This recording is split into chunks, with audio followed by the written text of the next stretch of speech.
Previously, Al visited his parents in Lelugus and fought together with Ruri against the trickster demon Loki. Meanwhile, back in the capital, Phallus has an emotional goodbye with her father the king, and he apologizes for failing her.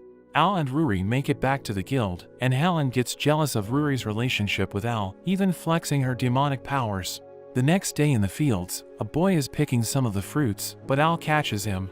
Ruri and Helen arrive to help out on the farm, but Al is losing it at the boy. The girls are surprised Al is so angry, but he is just annoyed that his fruit was picked before they were ready for harvest, and he yells at the boy. The boy apologizes, and his stomach growls. Al gives him a cabbage instead, and the boy is blown away. The boy is brought to tears by its taste, and happily runs off. Helen mentions that while Al was away, there have been monster attacks, which has blocked off trade with other countries, and caused the price of food to increase, making it hard on the poor. They suddenly hear a bell, signaling a monster attack, and they quickly head over to help out. The city is being attacked by a huge swarm of monsters, while the guards and adventurers struggle to defend. Helen shows off her demonic transformation and fights with her new demonic powers. Al charges with his hoe and sends the monsters flying, but eventually, they begin to get overwhelmed by the seemingly endless number of monsters. Suddenly, knights from the kingdom of Antiesburg arrive, threatening the monsters to leave, or else face the wrath of their holy sword, Levitine. The monsters all back away and retreat, while Al is surprised there is a sword that can repel monsters.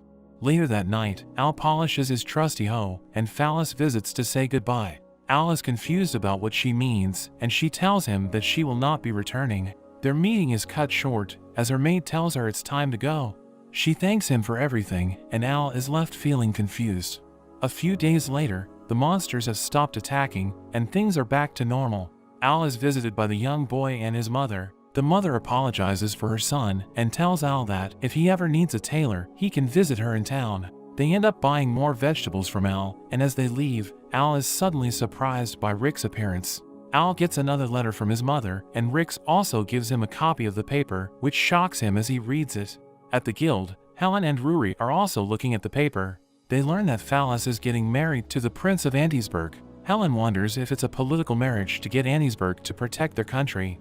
Ruri finds it strange how the monsters retreated from the knights, because monsters aren't supposed to be able to understand human words.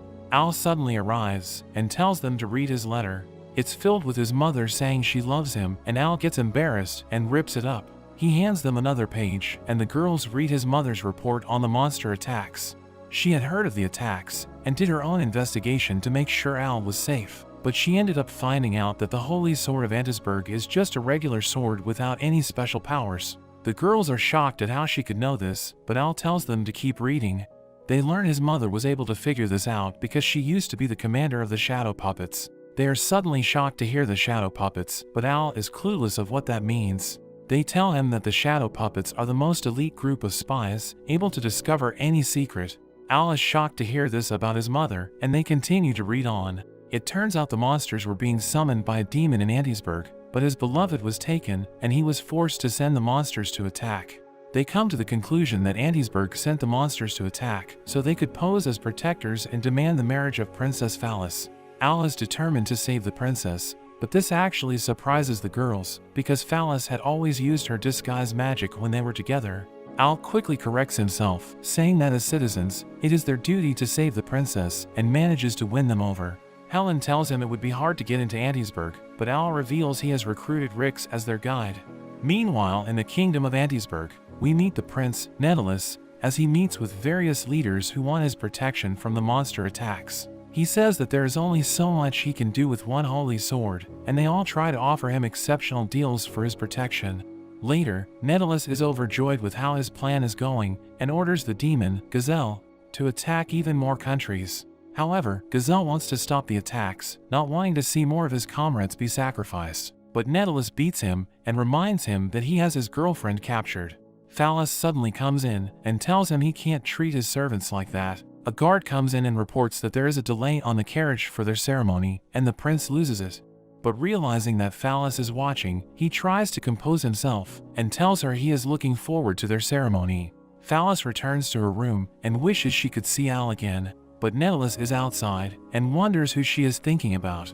The next day, Al visits the tailor to pick up some outfits, and promises to bring them more vegetables. Al joins up with the others, and Rix tells them the plan. He tells them to pose as merchants for the ceremony, to get in and find the hostage, while he will gather monsters so they can expose Prince Netelus's holy sword as a fake. Helen is confused how he can gather monsters, and Rix reveals he is actually a demon.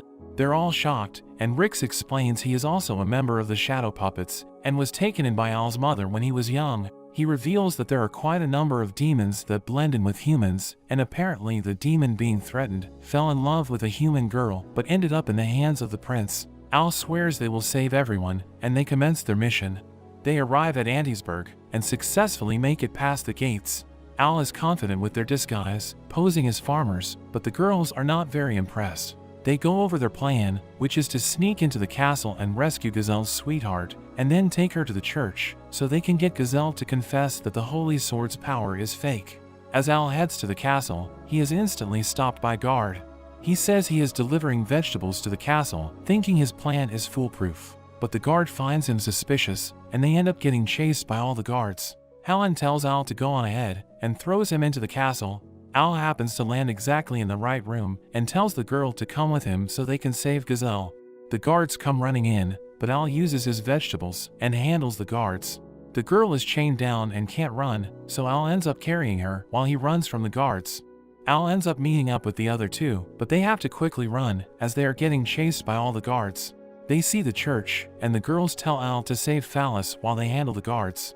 Inside the church, the ceremony is underway, and Phallus says, "I do." And as they go in for the kiss, Netelus is suddenly hit by the door as Al bursts in.